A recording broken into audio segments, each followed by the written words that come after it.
ఎన్టీఆర్ విగ్రహాన్ని తొలగిస్తే భారీ మూల్యం చెల్లించుకోవాల్సి వస్తుందని ఒంగోలు మాజీ శాసనసభ్యులు దామచల జనార్దన్ ఆగ్రహం వ్యక్తం చేశారు.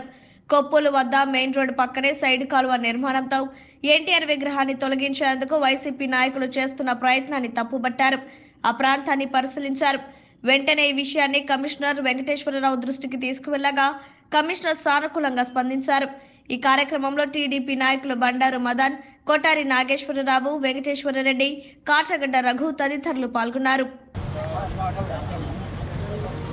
పోలీస్ కంప్లైంట్ ఎందుకు ఇవ్వాలి? వాడు పోలీస్ కంప్లైంట్ ఎందుకు ఇవ్వాలి? ఆడాలను ఎందుకు ఎక్కమన్నాను? ఇప్పుడు గోడ టచ్ అయితే గోడ పడిపోయేది కదా, తీస్తే అందరికి ఒకే రకంగా తీయాలి, లేదా ఆపరేట్ చేయాలి.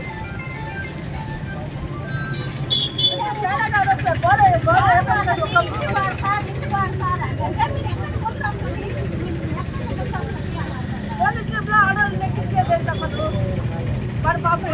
పోలీస్ కంప్లైంట్ ఎందుకు ఇవ్వాలి? వాడు పోలీస్ కంప్లైంట్ ఎందుకు ఇవ్వాలి? ఆడాలను ఎందుకు ఎక్కమన్నాను? ఇప్పుడు గోడ టచ్ అయితే గోడ పడిపోయేది కదా, తీస్తే అందరికి ఒకే రకంగా తీయాలి, లేదా ఆపరేట్ చేయాలి.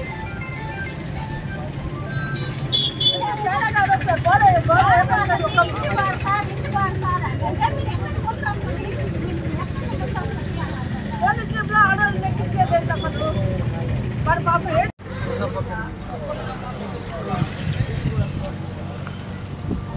తీస్తాను మీరు